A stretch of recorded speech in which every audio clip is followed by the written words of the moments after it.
Kur bëhet zakon të mendosh vazhdimisht për një person të caktuar, duhet ta kuptosh se ndodhin 3 gjëra me atë person. Ndonjëherë, pa e kuptuar, dikush fillon të jetojë në mendimet e tua. Zgjohesh dhe emri i tij është gjëja e parë që të vjen ndërmend. Fli për të fjetur dhe pak para se të mbyllësh syt, fytyra e tij shfaqet sërish. Përpiqesh të shpërqendrohesh me punë, me muzikë, me njerëz, por ata gjithmonë kthehen. Dhe në një moment pyesh veten, pse nuk mund të ndaloj së menduari për të? A është dashuri? A është lidhje? Apo diçka shpirtërore, diçka që te I kalon të kuptuarit njerëzor? Më lejo të them sot diçka të fuqishme. Kur bëhet zakon të mendosh për dikë, kur mendja, zemra dhe shpirti yt rrotullohen vazhdimisht rreth asaj personi, edhe tek ai fillojnë të ndodhin 3 gjëra të padukshme. Edhe nëse është larg, edhe nëse nuk keni folur prej muajsh apo sillet sikur të ka harruar energjia, nuk gënjen kurrë. Në këtë univers, mendimet janë energji. Çdo mendim që dërgon, lëviz si një valë, prek personin për të cilin mendon dhe kthehet tek ti me një përgjigje, ndonjëherë si ndjenjë, ndonjëherë si ëndër, ndonjëherë si kujtim I papritur. Së pari, mendimet e tua arrin në nënvetdijen e saj. Kur mendon vazhdimisht për dikë, krijon një lidhje dridhjeje, një lidhje të padukshme që depërton në nënvetdijen e tij. Mund të mos flasësh me të, por energjia jote flet. Mund të mos I shkruash, por zemra jote dërgon sinjale. Atë ka ndodhur ndonjëherë që ai papritur të shikojë story në tënde apo të shkruaj pas ditësh pikërisht në momentin kur ke menduar për të? Kjo nuk është rastësi. Kjo është rezonancë. Valët e tua energjetike prekin aurën e tij dhe zgjojnë emocione. Nënvetdia jon funksionon si një antenë. Ajo merr sinjale nga njerëzit që mendojnë për ne me emocione të vërteta. Kur mendon intensivisht për dikë, sidomos me dashuri apo dhimbje, krijon një frekuencë energjie të fortë. Kjo frekuencë nuk zhduket. Ajo udhëton dhe personi fillon të ndjejë një shqetësim të brendshëm, pa e ditur pse. Mund të ndjejë papritur trishtim, ngrohtësi apo mall që nuk mund ta shpjegojë. Këto janë mendimet e tua që e arrin si pëshpërima të padukshme. Prandaj disa thonë, nuk e di pse, por ndjeva papritur nevojën të thërras. Kjo është energjia jote që vepron. Por ja e vërteta, kjo lidhje funksionon në të dy drejtimet. Nëse energjia jote është e qetë, ai do të ndjejë qetësi. Nëse energjia jote është kaotike, do të ndjej hutim. Ti nuk mendon, thjesht ti dërgon. Prandaj I vetëdijshëm për mendimet që dërgon, sepse universi gjithmonë dëgjon. Së dyti, fusha e saj energjetike fillon të pasqyrojë tënden. Me siguri ke dëgjuar, 2 njerëz që janë të lidhur përmes zemrës ndjejnë emocionet e njëri tjetrit edhe nga larg. Kjo nuk është poezi, kjo është fizik energjetike. Çdo njeri mbart një fushë elektromagnetike, një aurë që dridhet me emocionet. Kur mendon rregullisht për dikë, fusha jote energjetike fillon të sinkronizohet me të tijën.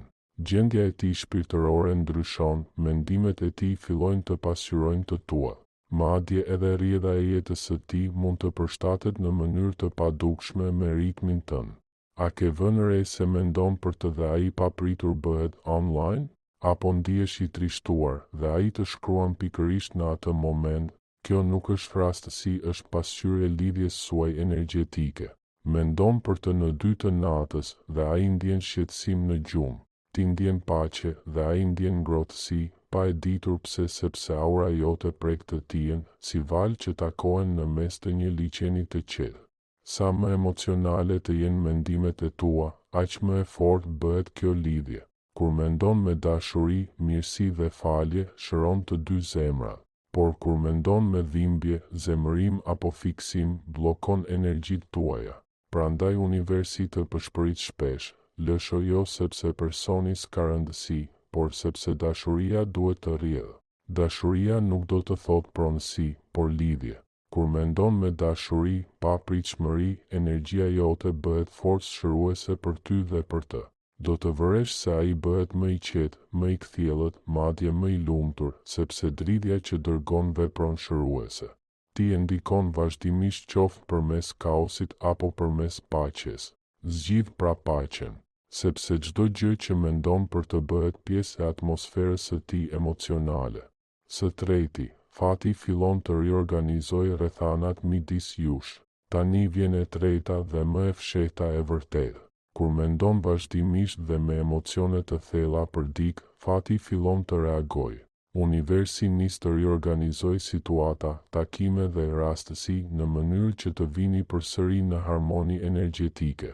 Ndonjëherë është diçka e vogël, emri i tij shfaqet gjithandej, një këngë të kujton papritur, ndërron një bisedë me të ose takoheni krejt papritur. Këto nuk janë rastësi, janë shenja të përputhjes, sepse mendimet e tua janë energji dhe energjia krijon realitet. Sa më këmbëngulës të jesh në mendime, aq më shumë e tërheq personin në frekuencën e jetës tënde. Por ja sekreti, universi nuk sjell njerëz përsëri që të përsëritet e njëjta histori. I sjell për të ndodhur shërim, njohje ose rritje. Ndoshta duhet të mbyllësh paqësisht një kapitull të vjetër. Ndoshta të fillosh një të ri me më shumë mirëkuptim.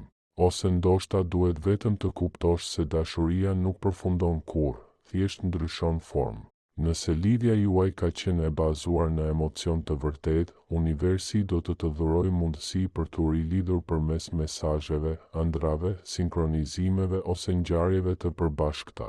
Por nëse kjo marrëdhënie duhet të mësonte vetvlerësimin, universi do të të çojë drejt paqes së brendshme.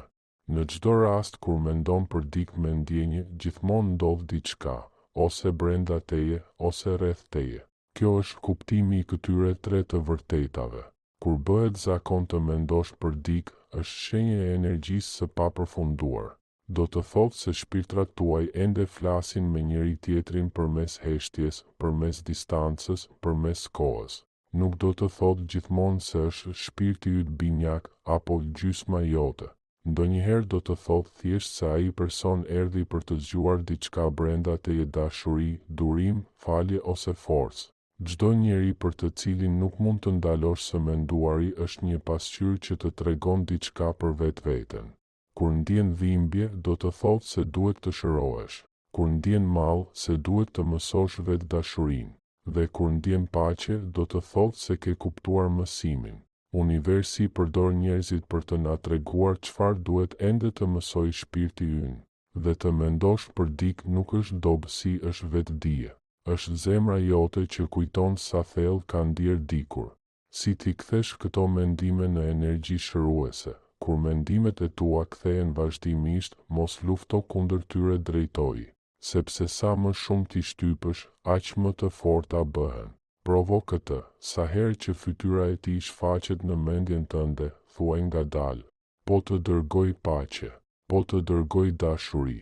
Po të lë të shkosh që të ndjekësh rrugën tënde, ndërsa unë vazhdoj timen. Kjo afirmim i thjesht e shndërron lidhjen emocionale në liri shpirtërore. Nuk e fshin personin nga zemra, çliron të dy shpirtrat. Nëse e bën rregullisht, do të vëresh diçka të mrekullueshme. Edhe ai do ta ndjejë këtë paqe. Tërheqja emocionale zhduket ngadalë, ju të dy filloni të shëroheni. Dhe një ditë do të kuptosh se mund të mendosh për të me mirë njohje pa dhimbje. Ky është momenti kur e ke zotëruar vërtet lidhjen. E vërteta shpirtërore pas këtyre mendimeve të vazhdueshme. Shumë mësues shpirtëror thonë se kur nuk mund të ndalosh së menduari për dikë, edhe vetdia e tij e lartë mendon për ty. Shpirtrat komunikojnë në një frekuencë që fjalët nuk mund ta arrijnë. Ti rizgjuar duke menduar për të, ndërsa ai ndoshta po ëndërron për ty. Ti lutesh për të dhe ai papritur ndjen ngushëllim, pa e ditur pse. Kjo është energjia e shpirtit e pafundme, e përjetshme, përtej çdo logjike. Por edhe këtu ekuilibri është thelbësor. Kur mendimet e tua burojnë nga dashuria, ju ngrejnë të dy lart. Kur burojnë nga fiksimi, ju lodhin të dy. Prandaj lëri mendimet të jenë të lehta. Lëri të udhëtojnë me bekim, jo me nevojë. Dhe kujto, mund ta duash dikë thellë, pa e mbajtur me forcë.